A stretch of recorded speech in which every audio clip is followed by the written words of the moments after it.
Olá, amigos do programa Interação. Hoje nossa conversa é com Sérgio Busato, delegado da Polícia Federal e dirigente da Associação dos Delegados da Polícia Federal. Sérgio, obrigado por estar aqui conosco. Eu que agradeço em nome da associação o convite para participar e poder esclarecer para o público um pouco do que é a associação e a própria Polícia Federal. Que é uma das instituições mais importantes do Brasil nos atuais tempos, né? Obrigado. Tem desmascarado aí diversos escândalos e que espero que eles diminuam. Pelo menos essa é a nossa expectativa como brasileiro. A gente trabalha para isso, mas a realidade que a gente tem percebido é que quanto mais a gente trabalha, mais trabalho surge, né? Bom, vamos começar. Eu acho que é importante para quem está nos assistindo possa compreender, antes de mais nada, o que é a associação. Quem compõe a associação e como é que ela funciona? A Associação dos Delegados, ela nasceu com o propósito de criar benefícios e vantagens e também promover a integração entre os delegados de Polícia Federal. Então, ela nasce com esse cunho e, aos poucos, ela vai também assumindo um papel de quase um sindicato. Ela não se constitui como um sindicato, mas ela trabalha muito junto ao Congresso Nacional para também defender interesses da categoria dos delegados. Eu acho que ela funciona muito bem porque, pelo menos a minha crítica aos sindicatos, que eu acho que é importante a organização civil, ou seja, as partes interessadas se unirem para planejar, para reivindicar os seus interesses, mas eu acho que o mais importante é ter a liberdade de escolha. Isso é fundamental, né? Os sindicatos não lhe dão essa opção, geralmente é compulsório. Nesse caso, pelo visto, é optativo. Com certeza. A associação está aberta para qualquer delegado de Polícia Federal participar, de livre iniciativa do próprio associado. A gente não tem por costume forçar uma associação, o interesse é que o próprio associado busque a associação para participar dos convênios que a gente firma com empresários, com clubes, com diversas atividades que a gente disponibiliza para o associado vantagens, né? E também a questão da integração. A gente procura muito promover encontros regionais e até nacionais. Agora, a associação está tendo também um interesse, um foco, um objetivo de patrocinar a capacitação constante dos delegados, né? Tanto na área de gestão, porque os delegados de Polícia Federal, eles são também gestores da Polícia Federal, né? E isso é complementar, porque na sua maioria são advogados formados. Todo delegado de Polícia Federal, ele tem que ter a formação jurídica, né? A própria carreira de delegado de Polícia Federal exige esse conhecimento jurídico. Então, é um pré-requisito esse diploma no curso de Direito. Além disso, dentro da atividade da Polícia Federal, surgem, então, diversos ramos que a gente pode atuar, né? Não tem só aquela atividade de polícia judiciária, que é o que a gente chama do inquérito, né? Trabalhar a investigação policial. Tem setores administrativos, como emissão de passaporte, a gente faz também um controle de segurança privada.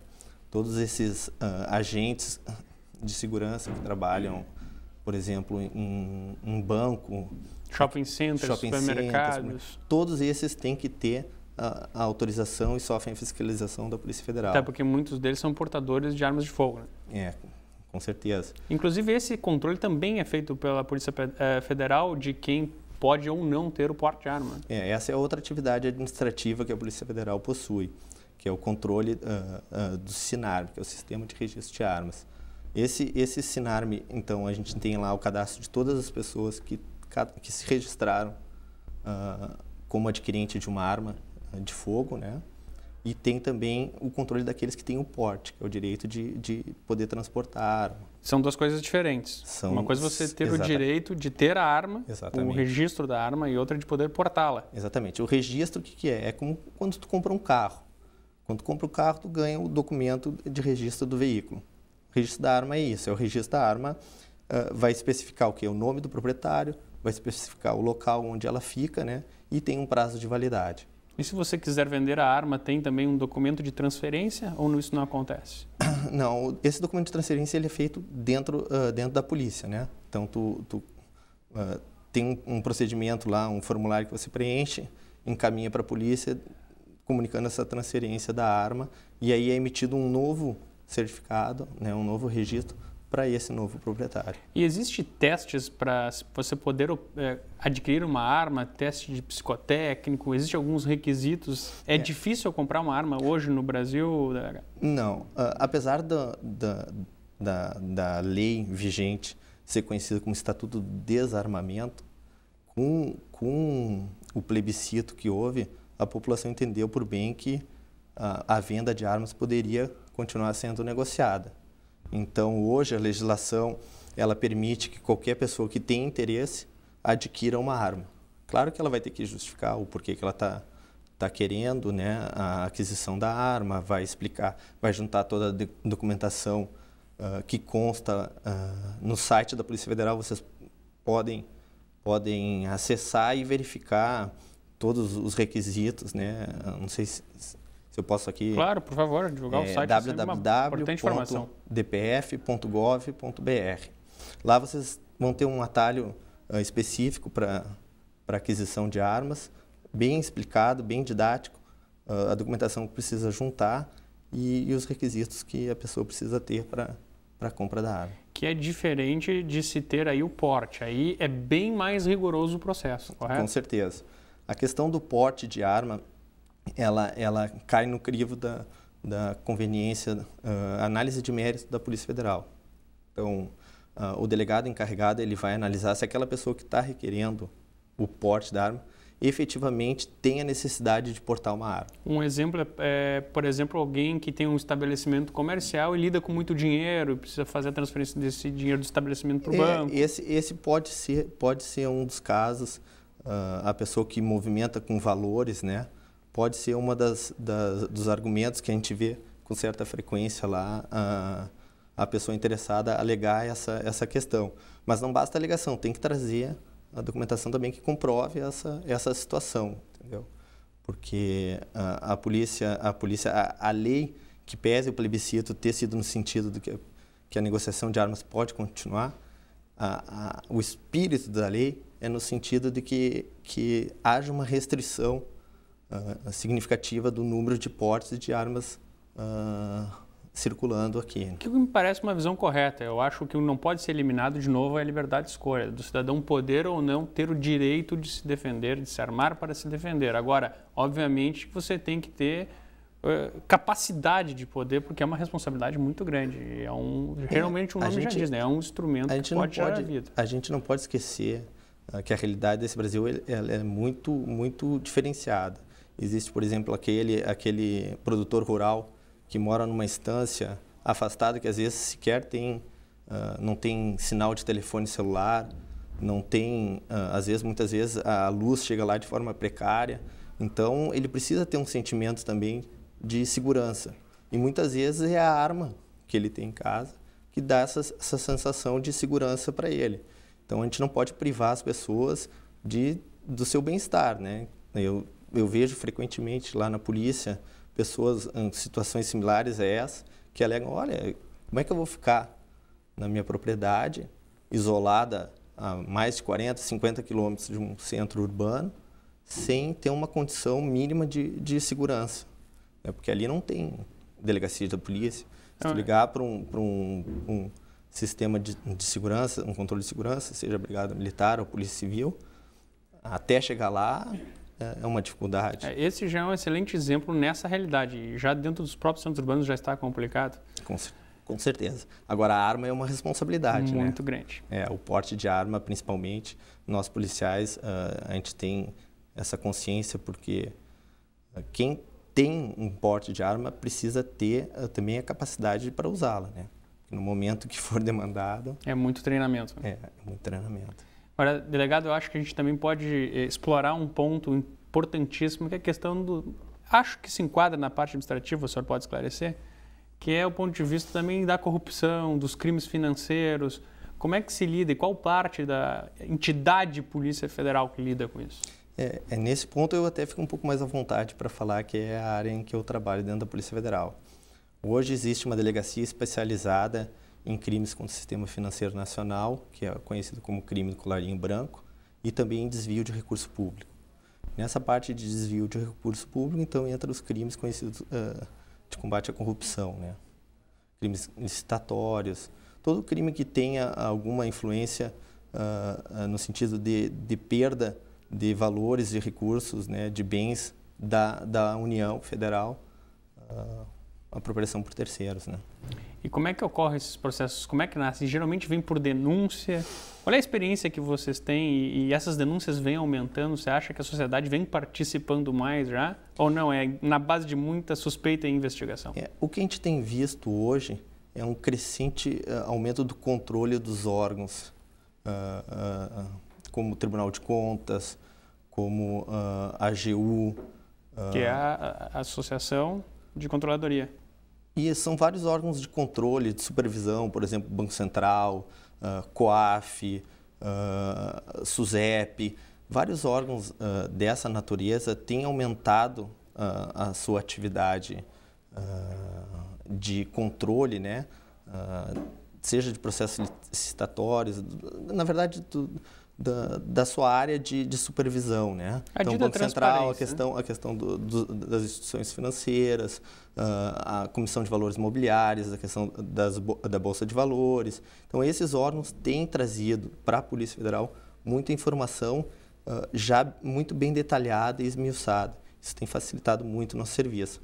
Claro que tem aquela questão da denúncia, né?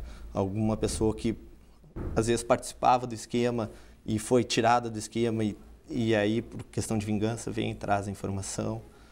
Muitos são convidados a participar de um esquema criminoso e por uma questão ética, não aceitam e revoltados trazem essa informação para a Polícia Federal. Tem também a questão de atuação de órgãos de imprensa, que é muito relevante. Que é muito atuante. A imprensa brasileira sempre foi atuante. Exatamente. Então, toda vez que sai uma notícia de que determinado político ou determinado administrador público efetuou algum tipo de atividade não conforme o direito, então acaba que a polícia, a partir dessa informação, instaura um inquérito e passa a investigar aquelas informações. Delegado, eu quero explorar mais esse ponto. Nós vamos ter que ir para o nosso intervalo, mas no segundo bloco eu gostaria de seguir a partir daí. Claro, com certeza. Muito obrigado pela sua participação até agora. Fique conosco, voltaremos em seguida. Não saia daí.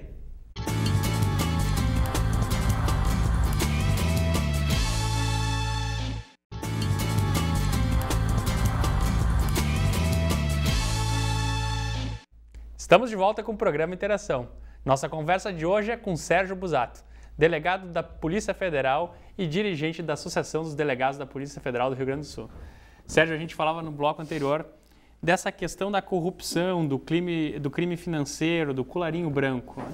Esse é um termo que foi usado muito tempo, já vem de muito tempo e é usado constantemente porque a gente vê diversos escândalos, principalmente através da nossa mídia, a imprensa, falávamos, inclusive, terminamos o bloco dizendo que a imprensa é muito atuante e, graças a Deus, uma democracia, para se tornar cada vez mais madura e plena, precisa ter uma imprensa livre. E no Brasil, continuamos nesse caminho.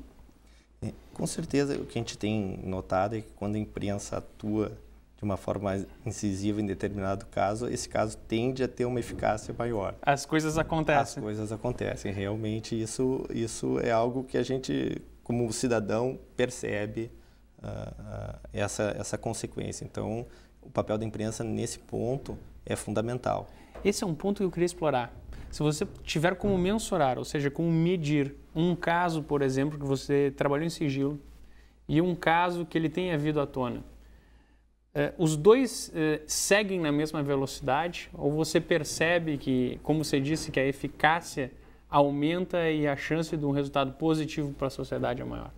Eu acho que quando tem a atuação da imprensa em determinado caso, a efetividade ela é maior não só pela cobrança da própria imprensa e da sociedade, mas também porque, com a divulgação, muitas vezes surgem informações que, caso a investigação não fosse divulgada, essa informação não chegaria à polícia. Então, o terceiro que verifica que a polícia está investigando essa situação, determinada situação pela imprensa, diz, mas isso aqui também aconteceu comigo.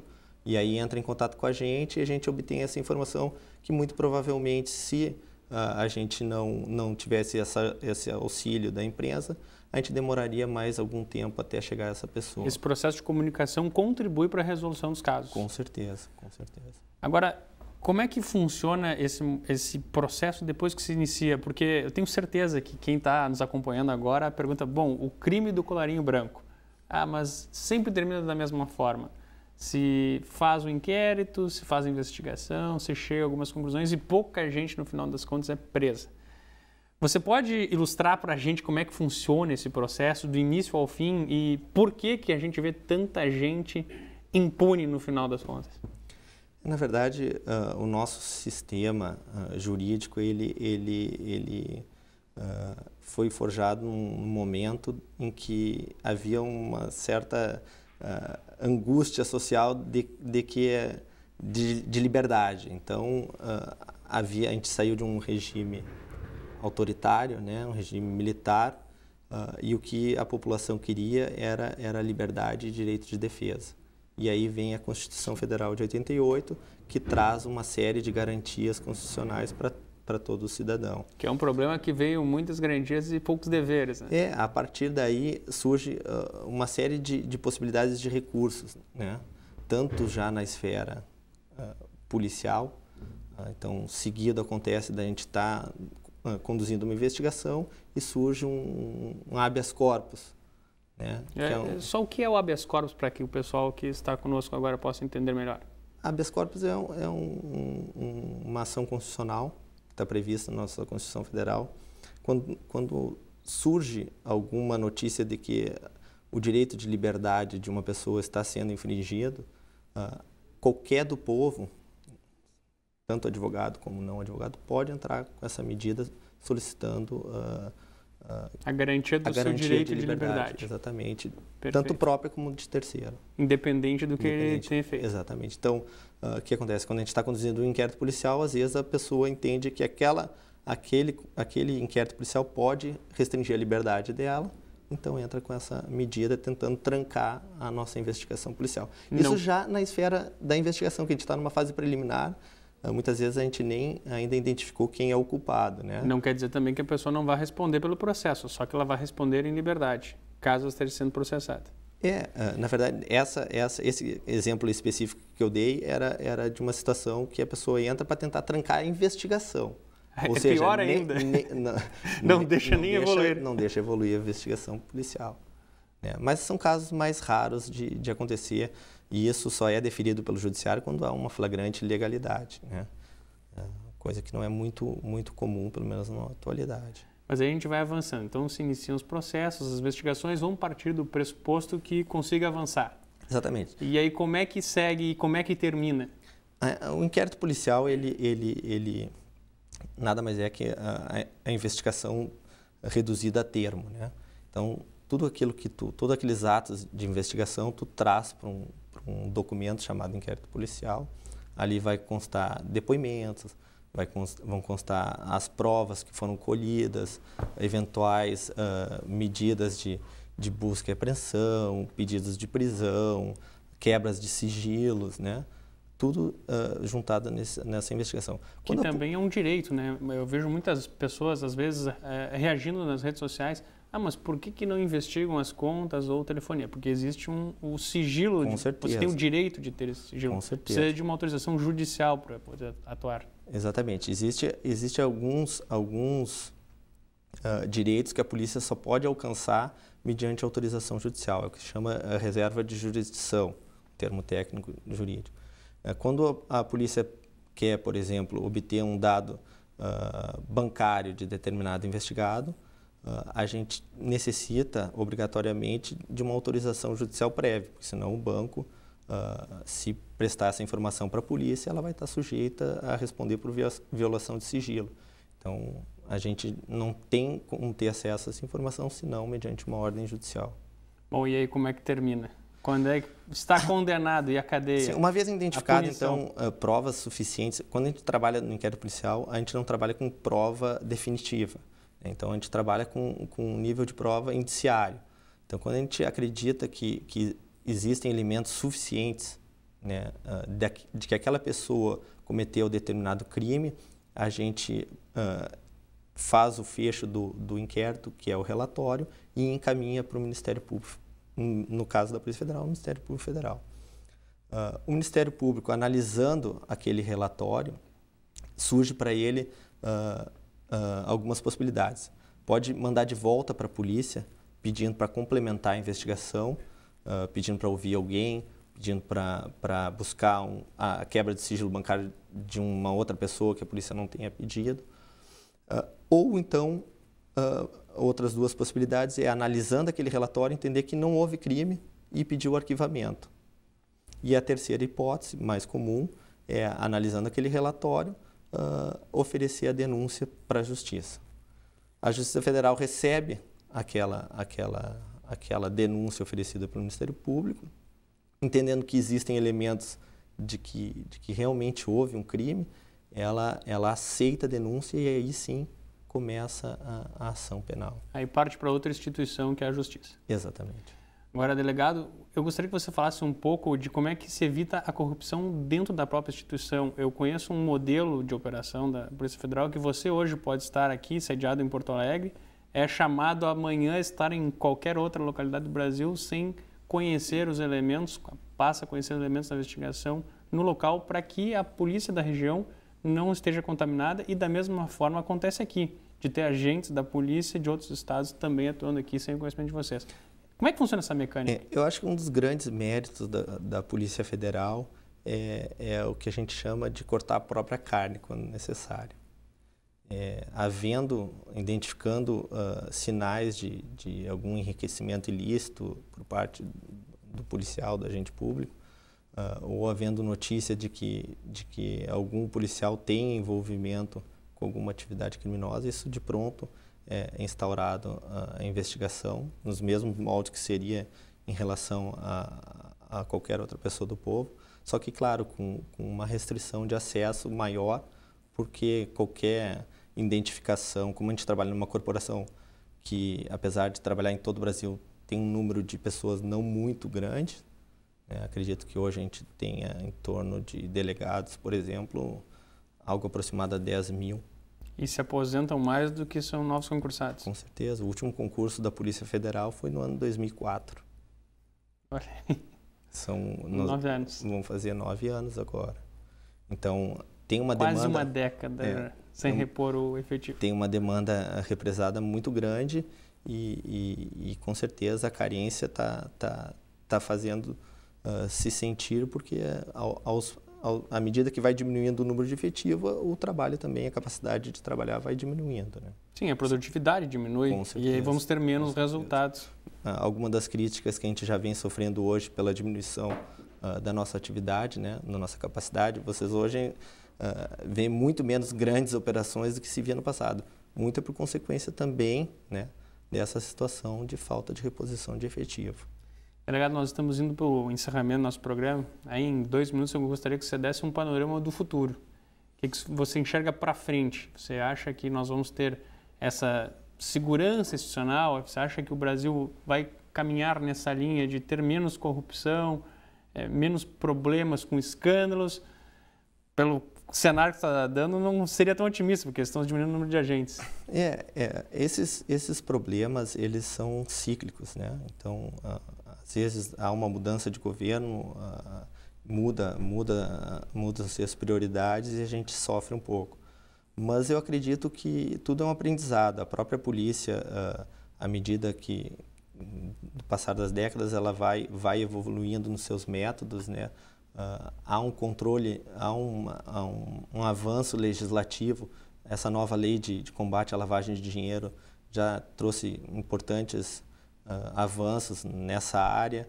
Há alguns projetos legislativos tramitando que são importantes, a lei de combate ao crime organizado, a própria questão institucional de uma lei orgânica da Polícia Federal também seria importante, que desse autonomia para os delegados de polícia que atuam nessa frente de combate ao crime organizado. Então, assim, eu vejo um panorama, acredito, né, sempre confiante, mas, assim, muito dependente dessas alterações e dessa evolução legislativa. Temos que ser otimistas. Quero agradecer muito a sua participação aqui, dizer que o povo brasileiro confia muito na Polícia Federal e nas instituições, e que ela é uma instituição muito séria e esperamos que continue tendo resultados muito positivos para a sociedade. Eu agradeço o convite, então, em nome da associação, estamos sempre à disposição para participar de encontros como esse. Muito obrigado. Muito obrigado a vocês também que acompanharam nosso programa. Não esqueça, você pode interagir conosco através do nosso site www.gustavoN.com.br ou por nossa página do Programa Interação no Facebook. Fique conosco em nossos próximos programas. Até a semana que vem.